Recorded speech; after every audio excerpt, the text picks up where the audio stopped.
myself before I get started. So I grew up in Southern Illinois. This was my high school mascot, the Vandalia Vandal. And I played 3 sports, volleyball, basketball, and track, and got interested in sports nutrition through those experiences. As he said, I went to school at Iowa State University in Ames, Iowa, and ran cross country and track. And it got my undergraduate degree in nutrition and then my master's degree in exercise physiology. And then I came here in 2011 to finish my nutrition training. And 1 year ago, I started working with Badger Athletics 2 days a week. So I spend 3 days in the children's hospital, and then I go over to the football stadium and help out with, we do, like you said, grocery store tours. We do cooking classes with all the sports. I do individual nutrition appointments just to kind of talk about weight loss or weight gain or any other issues that the athletes have nutrition related. And then tonight, I'm excited to share with you a lot of the same things that we work with the athletes over there. So to kind of organize our time, I have a little pyramid that we'll go through. And this is kind of from most important to least important. So breakfast, lunch, pre and post practice, supplements, and then hydration. Hydration's kind of down there with breakfast on the bottom. And then at the end, we'll kind of do a competitive grocery shopping game. And you can do a little check-up, see how you're doing with your own personal nutrition. So starting with breakfast, why does breakfast start at the bottom of the pyramid? So before I get started, talk to one of your neighbors, one of your teammates, and tell them what you ate for breakfast this morning.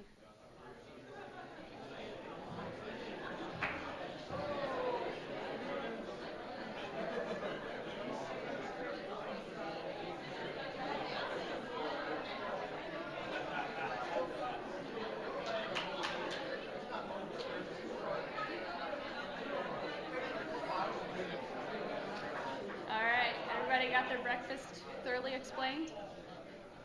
All right, so we'll come back to that in a minute, and then you'll be able to tell your teammates how you could have improved your breakfast this morning. So first of all, we'll start off with why you eat breakfast. Your carbohydrates that are stored in your liver are used up. So your liver is an organ, obviously, and your body stores carbohydrates that you eat during the day there, and then slowly releases them overnight. So this picture on the left is a fancy picture from a research study. The main thing I want to talk about is that black section, and that's the amount of carbohydrate that's gone in the morning just from sleeping. So that's what kept you alive overnight. So if you think of that as a gas tank with the top being full, when you wake up in the morning, you're at like half a tank. So if you don't eat breakfast, you're starting the day with a half a tank. And if it's going to be a long day, if you're going to go on a long trip, it's never smart to start your day with a half tank. So starting with breakfast, you can fill your tank up and then start your day with a maximal amount of energy. Your brain also runs on sugar only. Your brain does not want protein and it does not want fat. So eating breakfast in the morning can actually help you wake your brain up if you have an early morning class. Eating breakfast in the morning reduces late night snacking. So if you're an athlete who's working on weight control or weight loss, skipping breakfast is not a good way to go because you end up making up for your calories by being hungry after dinner. And finally, breakfast is a great place to start because it takes very little time to prepare. So if you need to work on a meal, breakfast is probably one of the easiest. So what to eat at breakfast? So this is one of my favorite little pictures, and it shows which foods are most satisfying. So sugar is that first spike. So sugar is very satisfying, but then kind of drops pretty quickly. So if you ever eaten a bowl of Fruit Loops, you're hungry in about 30 minutes. At least I was in college when I was running a lot. Starch, so that's other grains, is that second dotted line that lasts a little longer. And then as you can see, protein and fat are the nutrients that stay with you the longest. So we don't eat starch, protein, and fat, we eat food. So an example of what that would look like with breakfast foods, if you do one food from each of the 3 parts, you'll have a complete breakfast that will give you kind of that instant satisfaction, but also the long-lasting energy. So looking at that, how could you have stepped up your game at breakfast? Tell the people you talked to before how you could have made your breakfast better.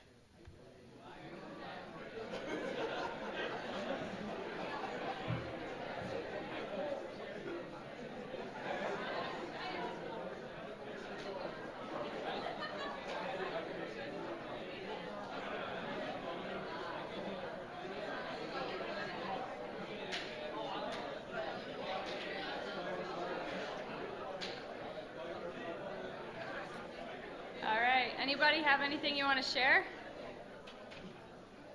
Anyone have good examples?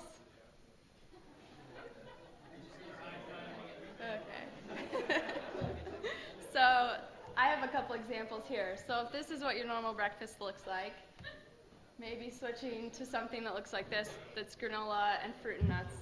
Or if your breakfast normally looks like this, maybe switching to a toaster waffle, like an Eggo waffle, and then put peanut butter on it, and then add a banana. You got all 3 parts. So, it doesn't have to be fancy. Second one is lunch. So, how many of you eat lunch not at home?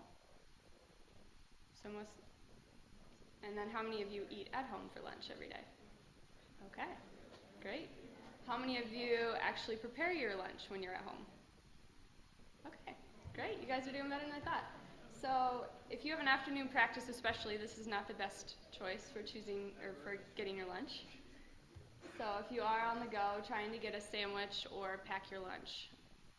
If you're at home, how to build a lunch that's a complete part, or has all the complete pieces.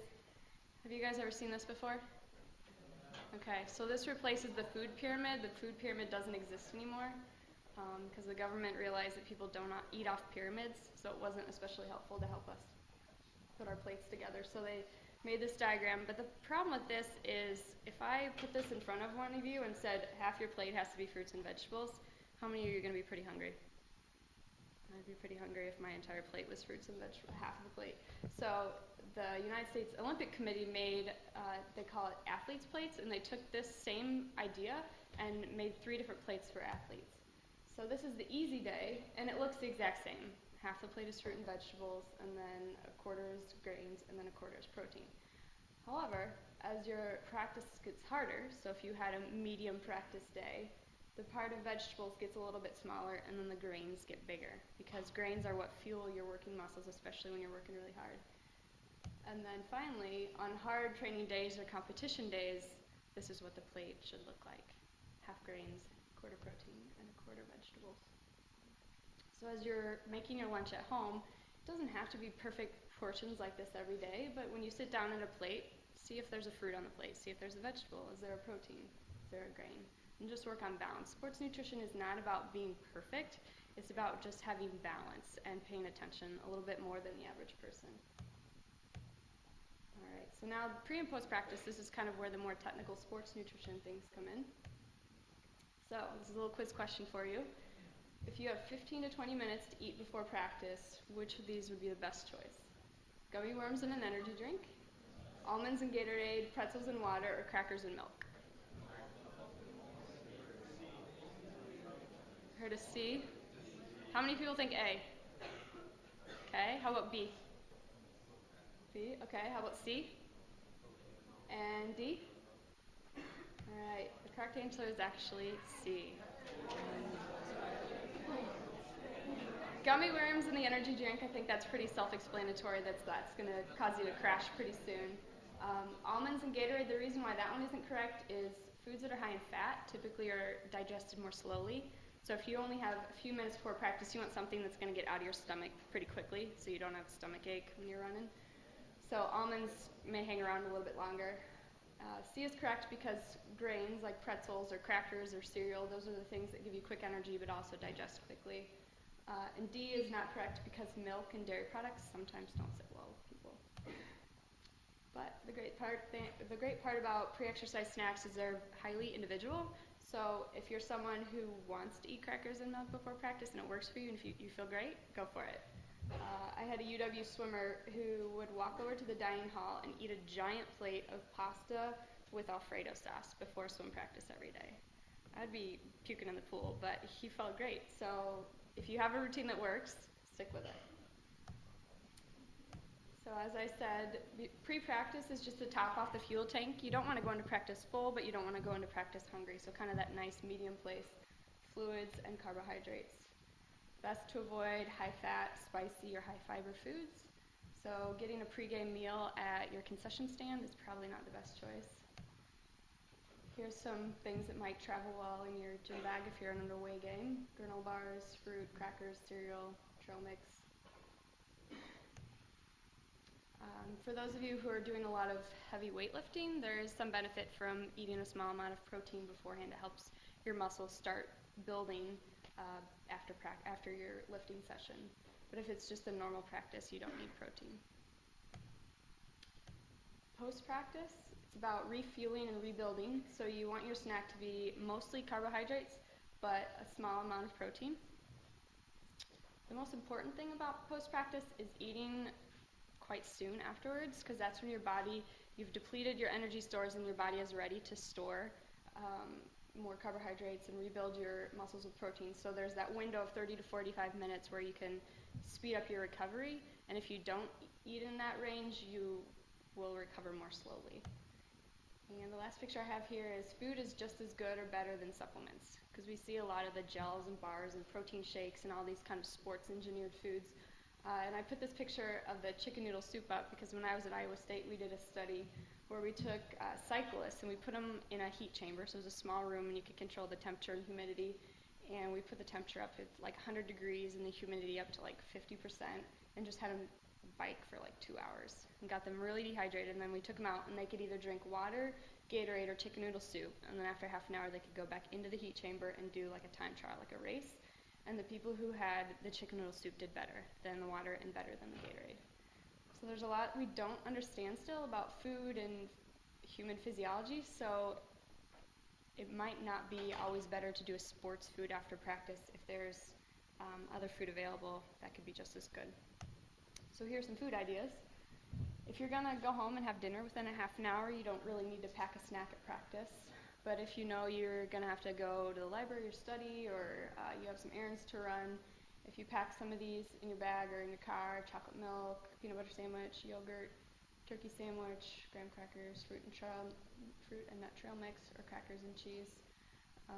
These are all good choices. My college cross-country coach, he required us to show up with a snack every day at practice. Like we had to show it to him after practice, and he would get angry with us afterwards because he felt like this was really important to have in that short fueling window to have something put in our bodies. And then at the top is supplements, and that's purposely at the top because if you're skipping breakfast and not doing a great job with lunch, supplements aren't going to do much for you. You really have to have the base of just general nutrition before supplements are going to help your performance.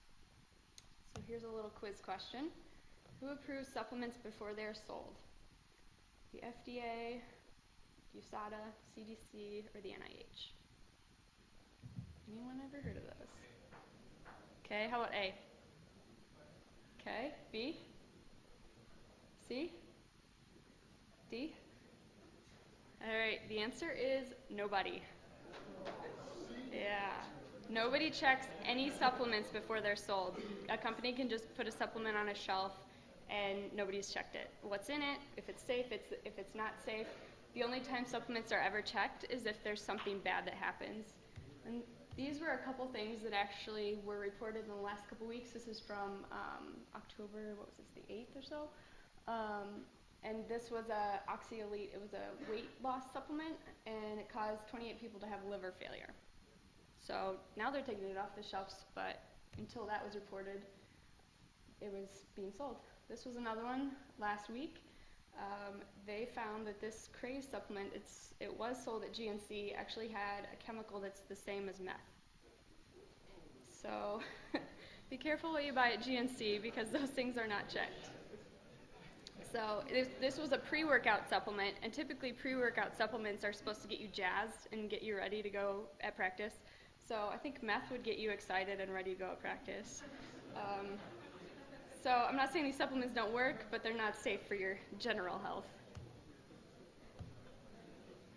So for the legal part of supplement regulation, all ingredients are supposed to be listed on the labels, but they're not always, or there could be extra things in there by accident or on purpose. So if you are at GNC or some other supplement place and looking for supplements, some red flag terms, so if you see these on the package, probably not the best choices to take off the shelves. Energizer, fat burner, metabolic booster, most of those are going to have stimulants, so not meth, but just substances that get your body's metabolism going, and it can be quite dangerous. Proprietary blend, what that means on a supplement label is they're not going to tell you what's in it. This is our special secret sauce, and it could be something effective. It could be dandelions from behind their factory. It could be anything, really. And then testosterone booster. If it sounds like a steroid, it's probably a little too close to a steroid, and you should probably stay away from that. Well, we're talking about steroids. There was a national survey that found that 3.3% of high school students admitted to using steroids in the past. And I found another study of junior college athletes out in California, and the rate was exactly the same, 3.3% for the student athletes, so 4.2% for males and 1.2% for females. So that means, how many student athletes are there in your athletic department? Student athletes total, does anyone know? 120? Okay. So that means, what, 5 people in the athletic department have tried steroids at some point in their life. So they are around. And the steroids have some pretty serious consequences.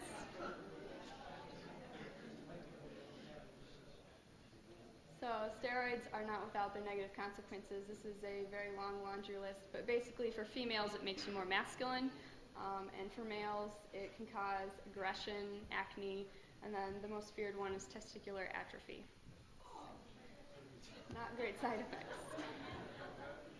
So energy drinks, this is a little more not as serious as the steroids, but still maybe not something you want to be putting into your body on a regular basis. Energy drinks typically have these ingredients: caffeine, we all know what that is, guarana, is anyone familiar with what that is? So it's basically a South American plant that's the same thing as caffeine. So you're getting caffeine plus caffeine.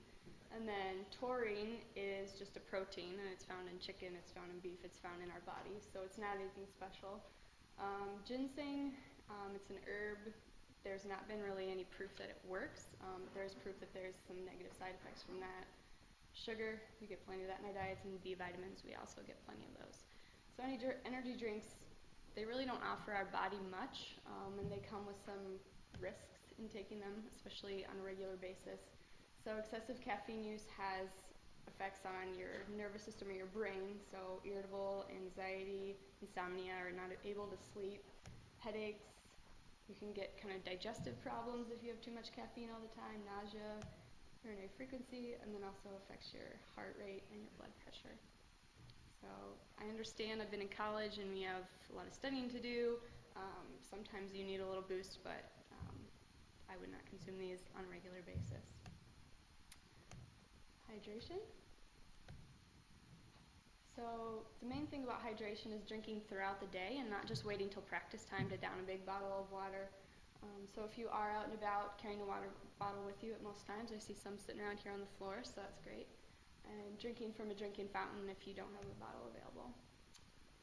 Watching your urine is a great way to see if you're hydrated or not. So you want to be more on the clear side of the spectrum.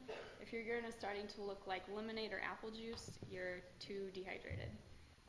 But if you do take a multivitamin, your urine is probably always going to be kind of a neon yellow. So just understand that if you're taking a multivitamin. So what to hydrate with? Your best bets are water and low-fat milk.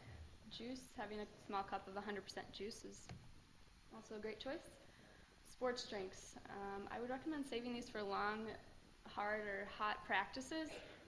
You don't need to be sipping on these in class or carrying them around all day because they're really designed just to keep you hydrated and rehydrate you after a strenuous bout of activity. Sugary drinks, the fewer the better, and energy drinks, as we talked about, avoid them as you can. So this is one of the little handouts that we use with kiddos in the clinic at the Children's Hospital. So for each 12-ounce can of soda, there's 10 teaspoons of sugar. So it's packing a lot in there. So if you have a can of soda per day, for a year you drank 33 pounds of sugar. So not necessarily the most beneficial for your performance. Alcohol. So I've also been in college, and I understand that alcohol is often part of the college experience, but excessive alcohol consumption can have effects on your performance. One of them is not even really anything about the alcohol, it's just about the lifestyle that surrounds alcohol and staying up late, being hungover for the entire day afterwards. It also provides empty calories. So alcoholic drinks can be anywhere from 50 to 300 calories each, depending on what you're choosing. So if you have 5 or 10 drinks, that can add up quite significantly. And then there are some direct effects of alcohol on performance. One is decreased coordination, decreased VO2 max. So VO2 max is a measurement of your ability to work at really high intensities. So regular alcohol consumption can actually put a cap on your maximal performance. Impaired temperature regulation, so if you're competing in hot weather or cold weather, your body's not quite able to adjust as well as if you weren't consuming alcohol frequently. And then the biggest risk is dehydration, so if you've probably noticed that when you drink a lot, you urinate a lot, and that's because there's a chemical in alcohol that causes you to pee more than usual. So if you're dehydrated, especially if you have an athletic competition and then you go drink heavily, you're kind of double dehydrating yourself, and you're going to slow down your recovery and increase your risk of injury. All right, so that's kind of the whole sciencey part. So now we're going to have a little fun in the grocery store. So a couple tips before we get started. Make a list, don't go hungry, and shop on a regular basis. So the little thing that we're going to do tonight is I have 12 categories of food. So what we do with all sophomore student athletes for the Badgers is we take them to Fresh Market on University Avenue and we walk them through all the sections of the grocery store. Some people find it really interesting, some people are not so interested. But tonight you're kind of a captive audience, so I brought the grocery store to you. So I have 12 categories of food, and I got these 3 ribbons. So I'll just show the pictures of the food, and then I'll have you raise your hands on which ones that you would buy. If you were in the grocery store and these were your 3 choices, which one you would buy. And then I'll put the ribbons up there. And so kind of keep track of how many first place ribbons you're getting versus third place. And as I said before, sports nutrition isn't about being perfect. If you're always choosing third places, you probably have some room for improvement. But if you're hanging out in the first and second place range most of the time, then you're doing a good job. So the first category we're going to do is grains. So if these 3 breads were on the shelf, which one would you buy? So if you'd buy the one on the far left, raise your hand. Okay, how about the one in the middle? Okay, and the one on the right? All right. So the one on the right gets the first place. The one on the second gets, and the one on the left gets second. And as you could guess, Wonder Bread gets third. So the main thing about this is what's the difference between the outside 2? Why did the one on the right get a first and the one on the left didn't? 100%, you're right. So if you take your bread is tricky. This one on the left looks really healthy. It says healthy on the label, and it got all those seeds on it. But if you look at the nutrition facts, the bread on the right, the first ingredient would be whole grain wheat flour, whereas the other one on the left, the first ingredient says enriched flour, and the word enriched means it's basically white flour. So if the first ingredient on your bread is with enriched flour, maybe try another one. All right, here's the second category. All right, who's going to do the Special K? Okay, Frosted Mini Wheats. Okay, and Cinnamon Toast Crunch. All right, so the Mini Wheats get first. Special K gets second. Cinnamon Toast Crunch gets third.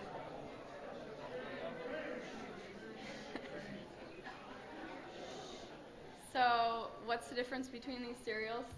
The main thing with cereal is trying to get one that's a little bit lower in sugar and higher in fiber. Usually these characters are not indicative of high in fiber. So if your breakfast cereals are usually adorned with one of these guys, maybe start shopping. And those are usually on the bottom couple shelves, so 4-year-olds can pull them off while their mom is taking the cart by. So if you're shopping down here, maybe start shopping in one of the higher shelves. What'd you say? Never. All right, so if you want to choose this as your third place option, like I said, if you always want to have sugary cereal, then maybe we can make a first place option in a different, or first place choice in a different category. So how about rice? All right, who's going to get the savory chicken on the left? All right, couple people. Okay, the middle one, the long grain rice, the bag. Okay, and then on the right, the brown rice. All right, the brown rice gets the first. The middle one gets second. And Uncle Ben's gets third. So with rice and other things like pasta, these are really good foods to make a whole bunch of it at once, and then you can have leftovers, so you don't have to cook it and wait for it to cook every single night. So the middle one, the extra long grain rice, is white rice, and that's kind of like the equivalent of white bread. So brown rice is the equivalent of whole wheat.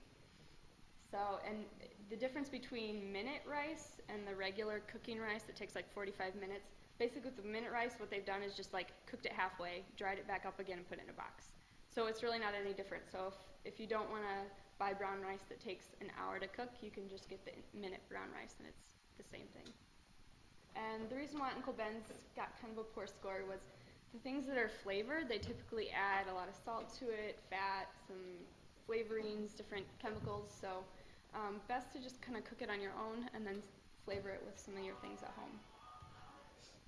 All right, how about pasta? All right, who's going to do the ramen? Don't be ashamed. I have Badger athletes doing ramen. Okay. How about the Barilla pasta in the middle? Okay, and the Barilla pasta on the bottom. Okay, so the one in the middle gets the first. The one on the bottom gets second. And Mr. Ramen gets third. So if you were going to get a sauce, who's going to get the sauce on the left? Okay, and how about the sauce on the right? So the better choice is the one on the left. Yeah. Because it does have, you can count that as one of your vegetables for the day. It's made from tomatoes. Alfredo is typically pretty high in fat.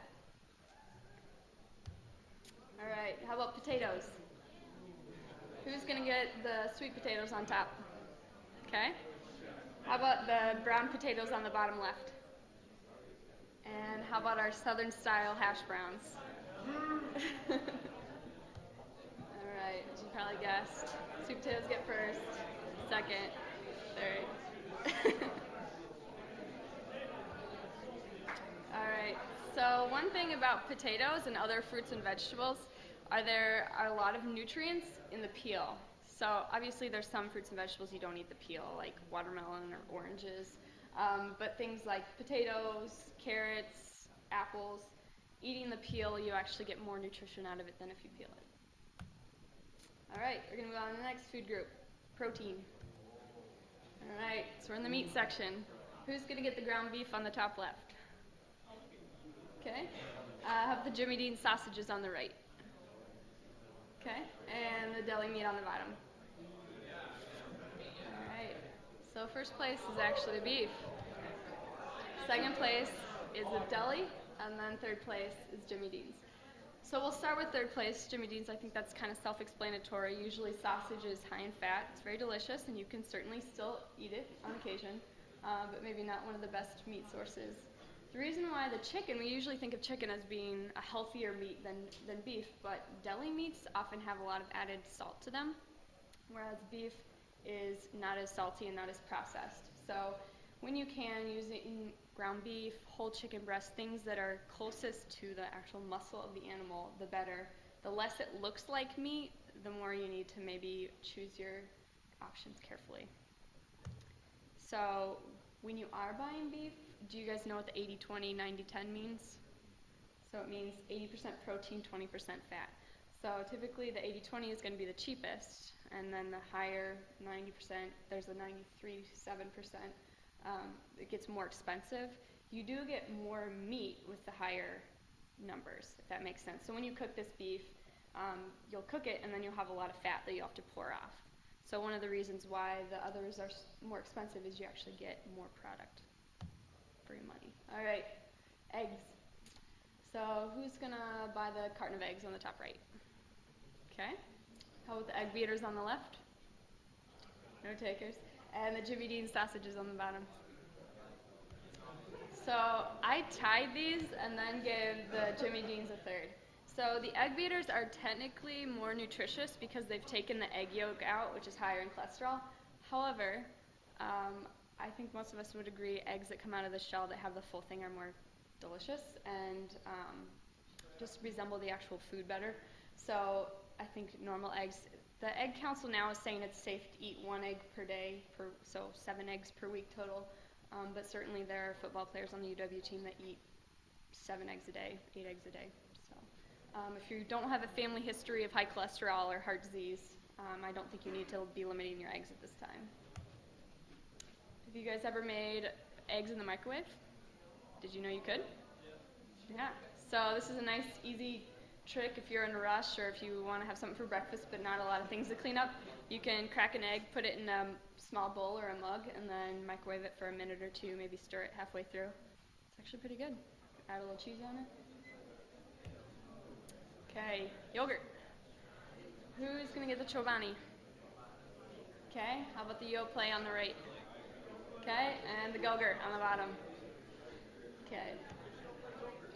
Chobani gets first, Yoplait gets second, Go-Gurt gets third.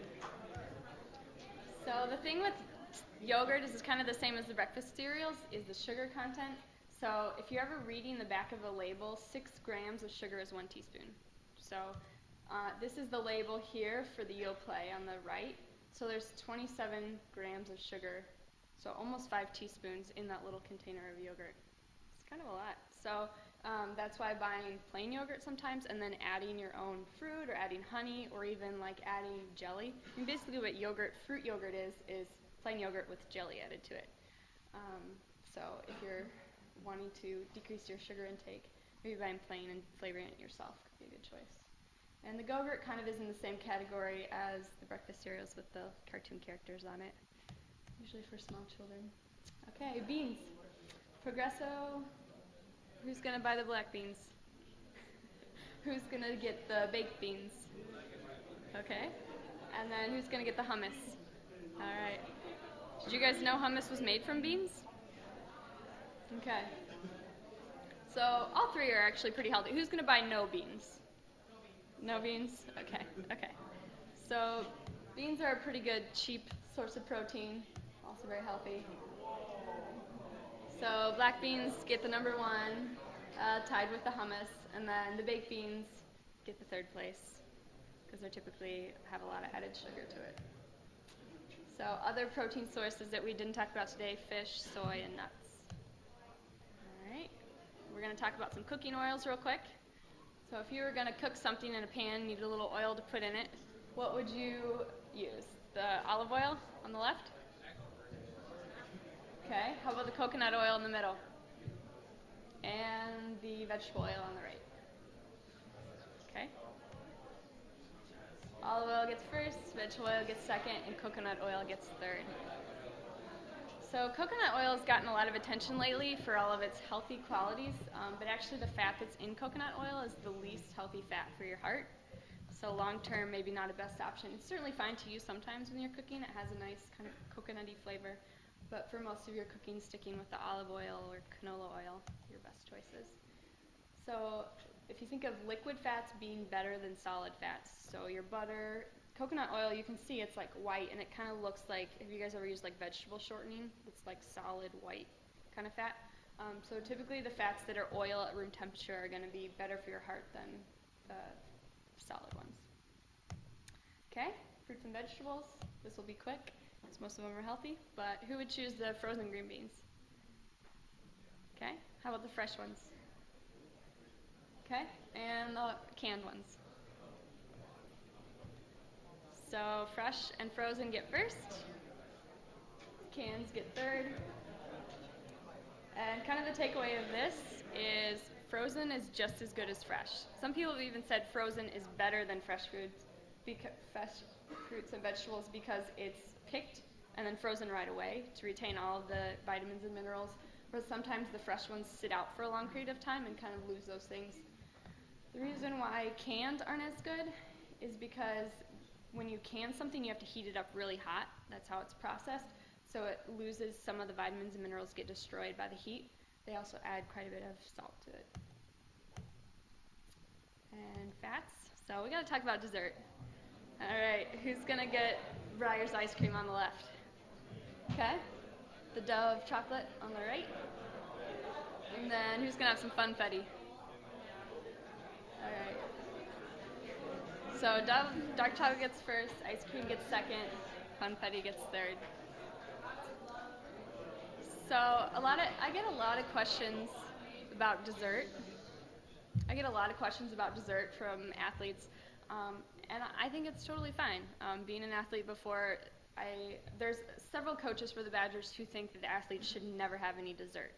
But then they went over to their coach's house for like a team dinner, and his cabinet was like full of dessert things. But for the amount that you guys are exercising, you're a healthy weight, it's part of enjoying food. Food is more than just fuel, it's social, it tastes good. So to be able to enjoy these in moderation is certainly a good skill to start developing now. Dark chocolate got the first place because cocoa has some health benefits. So dark chocolate has the most amount of cocoa. So it's like dark chocolate and then semi-sweet, so that's like your normal chocolate chips are the next healthiest. And then milk chocolate, like that it's in candy bars, that's going to be your least nutritious option. The ice cream got second because ice cream, it does have fat and sugar, but it comes with protein, calcium, some other good nutrients for your body. And the reason why Funfetti got a not so good score, the actual cake part itself isn't so bad, but canned frostings has trans fats. You guys heard of trans fats before? So trans fats is also not very good for your heart long term. So Funfetti occasionally on your birthday or something is fine, but having that in your cabinet as your go-to thing off a spoon, maybe you could work on that. So for ice cream toppings,